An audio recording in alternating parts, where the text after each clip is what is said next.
sapere dolce tuttore, il suo cambio di scrittura, se ne dura un truculore, a ognuno più di figura. Quando ti ascolta da voi, in aria fugosa, ti scoprono noi, aveva fatto qualcosa.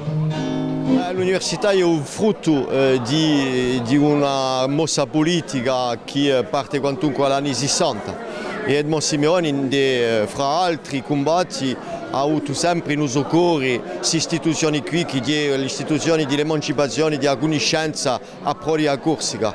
Dunque l'università non può stare senza rendere un omaggio a questo qui che incarna appena tutta questa mossa qui di questi 20 anni, innanzitutto che l'università nascesse nel 1981, a sua riapertura. Allora, a Waka da sta di parola di Edmond Simeoni per l'università, per la bene.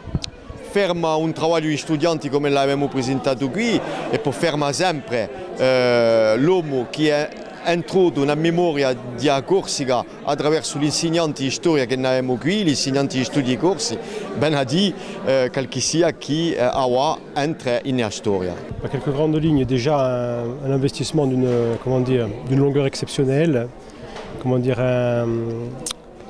une renommée exceptionnelle, un statut d'icône pour les militants et sympathisants de sa tendance politique, quelque chose qui est très rare dans toute l'Europe.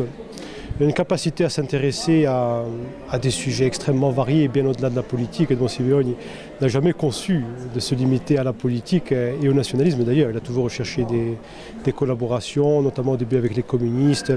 Il a toujours recherché des collaborations extérieures à sa famille politique, toujours essayé d'ouvrir le spectre des soutiens, je veux dire des forces susceptible selon lui de transformer la société corse et je pense que c'est le plus important. Quand on sait tout le travail qu'il a fallu pour l'ouvrir cette université, qu'est-ce que ça représente aujourd'hui d'organiser, de partager cet hommage d'Edmond Simeoni?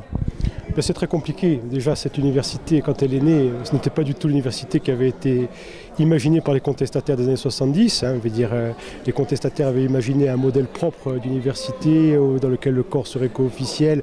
Finalement, c'est un établissement qui a été créé par l'État, avec un premier président nommé par l'État. Et c'est un établissement qui a en permanence à faire et refaire ses preuves et qui finalement doit être non pas aussi bon que ses homologues du continent, mais finalement doit être meilleur s'il veut convaincre l'ensemble de la société corse. Et c'est une tâche extrêmement difficile. Moi, je remercie tous les jours ceux qui se sont investis en faveur de son ouverture, de l'avoir fait, et ceux qui ont permis son développement, de s'être investis ainsi. Mais c'est un combat de tous les jours encore aujourd'hui. Je crois que mon père aurait été très heureux qu'on lui rende hommage de la sorte. Je crois que c'était un homme dont la vie a été placée sous le signe de l'engagement, le signe du combat pour ses idées, et l'université était vraiment l'enfant chéri de ce combat-là et la semence d'espoir pour l'avenir, et donc c'est quelque chose qui lui tenait très profondément à cœur. Donc il aurait été ravi qu'un tel hommage lui soit rendu par l'ensemble de la communauté universitaire, surtout par les jeunes.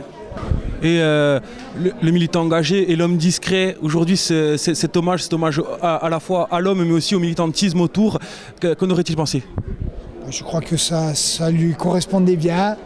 Je crois qu'on a bien exprimé comment son engagement, sa trajectoire d'engagement a fait qu'un jour ou l'autre il a rencontré l'histoire et qu'il a voulu participer à sa place de militant avec beaucoup d'autres à écrire l'histoire contemporaine de ce pays sous le signe de la lutte contre l'aliénation.